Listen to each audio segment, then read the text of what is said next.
Eto mga ka-RSP, para sa mga magulang, sigurado ako na lagi yung prioridad ng kalusugan ng inyong anak. Kaya pagdating sa pagbabakuna, dapat kumpleto at on time. Ganun din po sa mga buntis, nating mommy out there. Tama ka dyan, Joshua. Nung nakaraang taon nga lamang, umabot sa mahigit 5,000 ang kaso ng tigdas at rubella sa Pilipinas.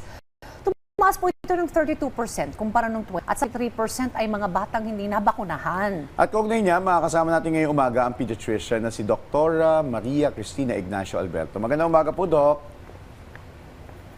Magandang umaga po, mga ka-Rise and Shine. Welcome back, Doc. Diana Joshua po ito. Doc, unahin po muna natin pag-usapan ng pagkakaiba po ng tigdas at rubella. Ano po bang pagkakaiba po nito?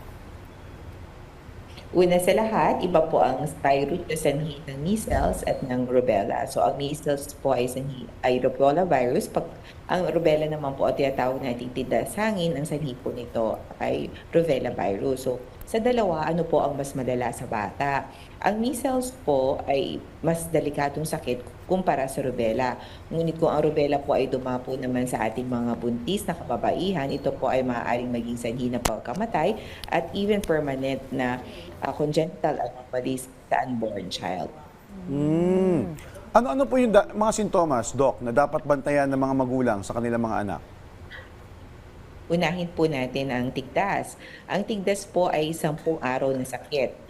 Ang unang simptomas po nito ay lagnat, followed by cough or ubo, coryza or sipon, conjunctivitis or pamamaga ng mga mata, ubo at diarrhea. Ito po ay sinusundan after ng 3 to 5 days ng mga rashes mula sa ulo, pababa po hanggang paa. At ito po ay tumatagal ng 10 araw. Ang rubella naman po ang tinatawag ng mga matatanda na tigdas hangin. Ito po ang tinatawag ng 3-day measles. Ito po ay 3 araw lamang. Ito po ay pinapangunahan ng lagnat, konting ubo-sipon, masamang katawan, at mga kulani sa leeg na sinusundan naman ng rashes na tumatagal ng 3 hanggang 5 days. So highly contagious po itong both diseases na ito, Doc? Opo, ang measles po at rubella ay highly contagious at ito po ay nakukuha sa droplets or sa laway. Sa dalawa, ang measles po ang mas nakakahawa. Kung natatandaan po natin ng COVID pandemic, sinasabi natin sa bawat isang COVID ay nakakahawa ng 3, ang measles ay mas nakakahawa pa kesa dito. Ang measles, isang tao ay maaaring makahawa ng 18 tao sa komunidad. Kaya napakadali po nitong kumalat. Okay, tanong ko lang, Doc, no, kasi ako din, nagkaroon ako ng tigdas. Pero meron ba, ano yung tigdas sa loob? Yung hindi makikitaan ng rashes or ng spots sa labas? Ano po yung tawag doon? Okay. Kung ano po, walang rashes yan, usually hindi po tigdas yan. Maaari po mga non-specific viral illness. Tandaan po natin, there are thousands o libo-libong mga viruses na maaaring maging sanhi ng lagnat. So, minsan akala natin tigdas or tigdas hangin. Pero tandaan po natin, ang isa sa mga key features ng tigdas at tigdas hangin ay pagkakaroon ng rashes sa labas po ng ating katawan. Doc, ano naman po mga possible complications kung hindi po agad magamot itong tigdas at rubella? Okay. Ang tigdas po ay sadyang nakakamatay na sakit. Marami sa mga bata, ang kinamamatay sa tigdas ay pulmonya. At maaari ding mamatay ang mga bata sa diarrhea dahil po halos lahat na nagkakaroon ng tigdas ay nagkakaroon po ng matinding diarrhea.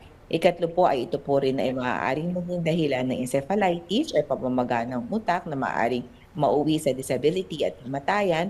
Ito rin po ay nagiging sanhi ng tinatawag nating immunologic amnesia. Ibig sabihin, pag nagkaroon ng tigdas ang bata sa loob ng 2 at 3 taon, ay ihihina ang immune system ng mga bata sa mga pangkaraniwang sakit. At ikalima, ito rin po ay maaaring mag-cause ng disability sa bata at maaari din po manatili sa ating utak na after 7 to 10 years ay maaaring magresulta sa tinatawag nating subacute sclerosing encephalitis or pagkasira ng utak na eventually ay nauuwi rin po sa pagkamatay. So kaya po napakahalaga na maiwasan natin ang tigdas sa ating mga anak.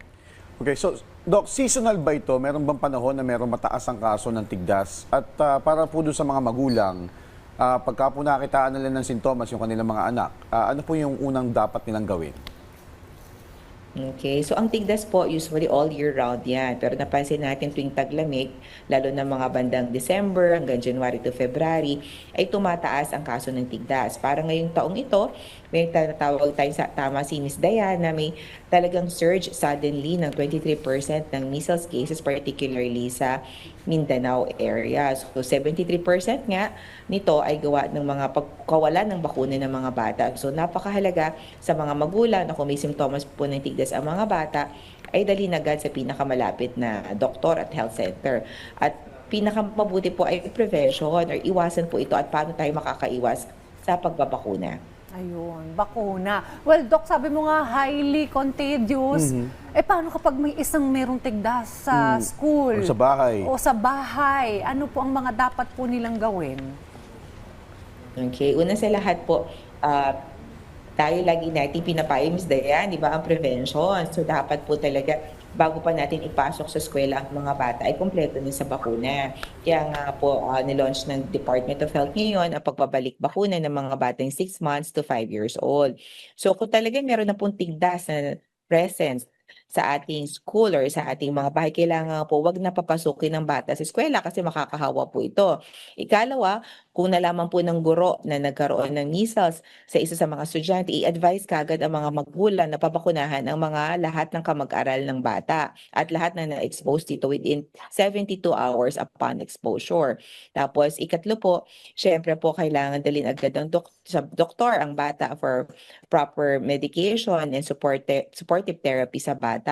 At ika-apat, isolation po talaga. So yun po yung pinakamahalaga, i-isolate ang bata o ang pasyente na may tigdas. Okay, maraming salamat po sa inyong oras, Dr. Maria Cristina Ignacio Alberto. Traffic update naman tayo. Kasama si Prof.